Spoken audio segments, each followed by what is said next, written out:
അസ്സലാമു അലൈക്കും. അൽഹംദുലില്ലാഹി റബ്ബിൽ ആലമീൻ.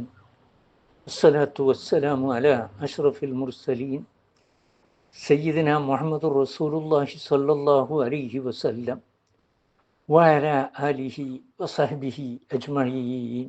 അമ്മാ ബഅദ്. കഴിഞ്ഞ ആയത്തിൽ സകലതും സ്വന്തം രക്ഷിതാവിൽ അർപ്പിക്കുന്ന വിശ്വാസികൾക്കുമേൽ അവന് യാതൊരു സ്വാധീനം ഇല്ല എന്ന് പറഞ്ഞു.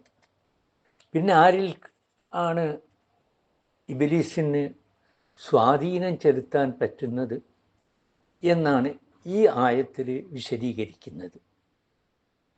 ചെകുത്താൻ്റെ സ്വാധീനം അവനെ മിത്രമാക്കുകയും അള്ളാഹുവോട് പങ്കു ചേർക്കുകയും ചെയ്തവരുടെ മേലാണ്.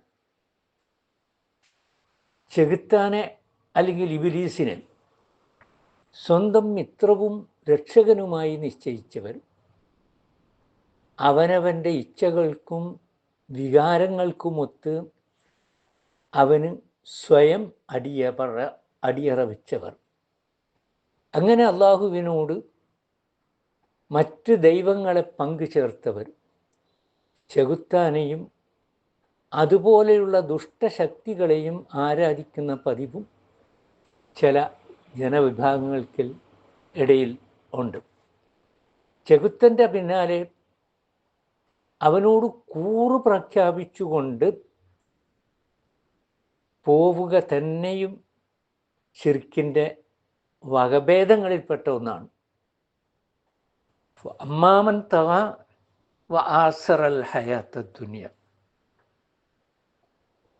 അതിക്രമം പ്രവർത്തിക്കുകയും ഭൗതിക ജീവിതത്തിന് പരിഗണന നൽകുകയും ചെയ്ത ആൾക്കാർ, അവരിലാണ് ഇബ്ലീസിന് വലിയ സ്വാധീനമുള്ളത്.